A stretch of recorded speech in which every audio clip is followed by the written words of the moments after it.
नमस्कार, मैं रीमा प्रसाद। इस वक्त की सबसे बड़ी खबर बताएंगे हम आपको और इसराइल युद्ध से जुड़ी हुई इस वक्त की सबसे बड़ी खबर से शुरुआत करेंगे बुलेटिन की। युद्ध में इस वक्त की सबसे बड़ी खबर यही है कि इसराइल का गाजा के जबेलिया में हमला हुआ है। एक बार फिर से इस हमले में इसराइल ने हमास कमांडर को मार गिराने का दावा किया है, लेकिन इस दावे से उलट अरब के कई देश इसराइल पर नरसंहार करने का आरोप लगा रहे हैं। फिलिस्तीन मीडिया के मुताबिक गाजा के जबेलिया में हुए हमले में 14 लोगों के मारे जाने की खबर है। इसराइल के मुताबिक इस हमले में हमास कमांडर समेत कई हमास आतंकी मारे गए हैं, जबकि हमास का यह दावा है कि इस हमले में आम लोग इसके शिकार हुए हैं, यानी जो हत्याएं हुई हैं वो आम लोगों की हुई है। लेकिन इसराइल का कहना है कि नहीं, हमने हमास के कमांडर और उसके जो आतंकी थे उन सभी को मार गिराया है। साथ साथ युद्ध की भयावह तस्वीरों में से एक आपकी टीवी स्क्रीन पर, जिसमें आप देखिए जब भी मलबा ऐसे गिरे तो फिर ढूंढने की कोशिश की जाती है कि क्या कोई यहाँ पे जिंदा व्यक्ति भी बचा है। और इसराइल का दावा यह है कि जबेलिया में जिस जगह उसने हमले को अंजाम दिया वहां हमास आतंकियों की सुरंगों का एक बड़ा जाल मौजूद था। यहीं पर हमास का बैटालियन कमांडर भी छिपा था। इसकी खुफिया रिपोर्ट इसराइल की सेना के पास थी और उसी के बाद उसने जबेलिया पर सटीक हमले को अंजाम दिया।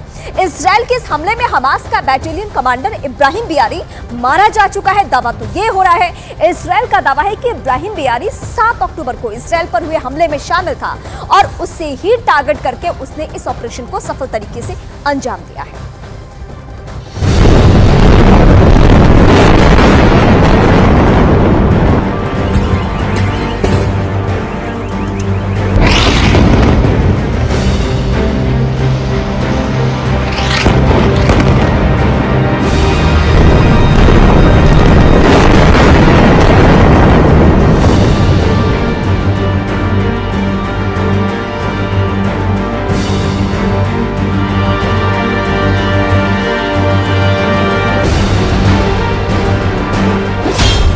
गाजा में अब तक का सबसे बड़ा हमला।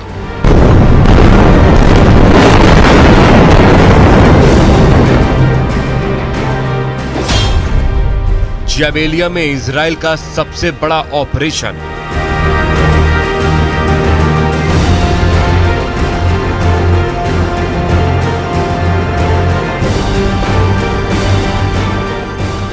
जबेलिया पर हमले में कितने लोगों की मौत हुई, कौन इस हमले में टारगेट था और क्यों जबेलिया को निशाने पर लिया गया, इसे लेकर पूरी दुनिया में बड़ी बहस छिड़ी हुई है।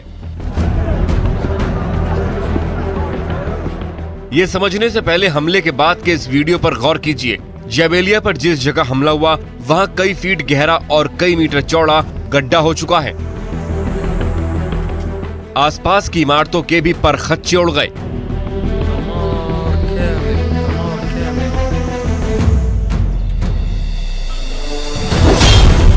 मंगलवार को इजराइल ने दावा किया कि उसने जबेलिया में बड़े हमले को अंजाम दिया। दावा किया गया कि यहाँ के शरणार्थी कैंप में छिपे इब्राहिम बियारी को टारगेट किया गया। इब्राहिम बियारी हमास का बटालियन का कमांडर था जिसे हमले में मार गिराया गया। लेकिन जबेलिया पर हमले के बाद अरब के देशों में जैसे कोहराम मच गया। एक के बाद एक अरब के देश इस हमले को लेकर इजराइल पर आग बबूला हो उठे। इसमें जॉर्डन, मिस्र, ईरान और सऊदी अरब ने तो इजराइल के हमले पर ही सवाल उठा दिए। ये जॉर्डन की तस्वीरें हैं जहां आधी रात को लोग जबेलिया पर हुए हमले के विरोध में सड़कों पर उतर आए।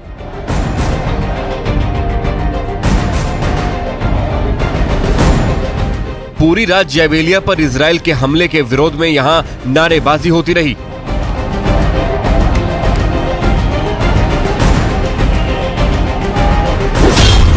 जबेलिया हमले पर हमास ने दावा किया है कि यहाँ कोई हमास कमांडर मौजूद नहीं था।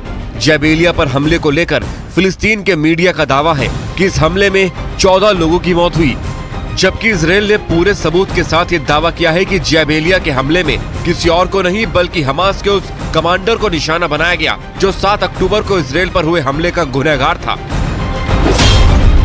इजराइल की सेना ने बयान जारी कर कहा, खुफिया इनपुट के बाद आईडीएफ के लड़ाकू विमानों ने हाल ही में इब्राहिम बियारी को मार गिराया। बियारी आतंकी संगठन हमास का जबेलिया सेंटर बटालियन का कमांडर था। ये उन लोगों में से एक था जिसने 7 अक्टूबर के हमले को अंजाम दिया था। इस हमले में हमास के कई दूसरे आतंकी भी जख्मी हुए हैं।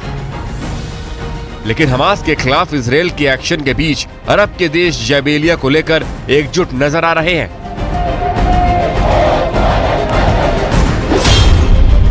जॉर्डन के विदेश मंत्रालय ने जबेलिया हमले में 100 लोगों के मारे जाने का दावा करते हुए इस हमले को अमानवीय हमला बताया। मिस्र ने इस हमले की निंदा करते हुए कहा है कि यह हमला अंतर्राष्ट्रीय कानूनों का उल्लंघन है। ईरान के विदेश मंत्रालय ने इस हमले की निंदा करते हुए यूएन सिक्योरिटी काउंसिल से कदम उठाने की अपील की, जबकि सऊदी अरब ने कहा है कि गाजा में जो मानवीय त्रासदी हुई है उसके लिए इजरायल और पूरा अंतर्राष्ट्रीय समुदाय जिम्मेदार है। जाहिर है जबेलिया पर हमले को लेकर अरब के देश एक बार फिर इजरायल को घेरने की कोशिश में लगे हैं, लेकिन इजरायल का विजन बिल्कुल क्लियर है। नेतन्याहू पहले ही कह चुके हैं कि वो जब तक हमास का वजूद मिटा नहीं देंगे, इजरायल की सेना का ऑपरेशन नहीं रुकने वाला।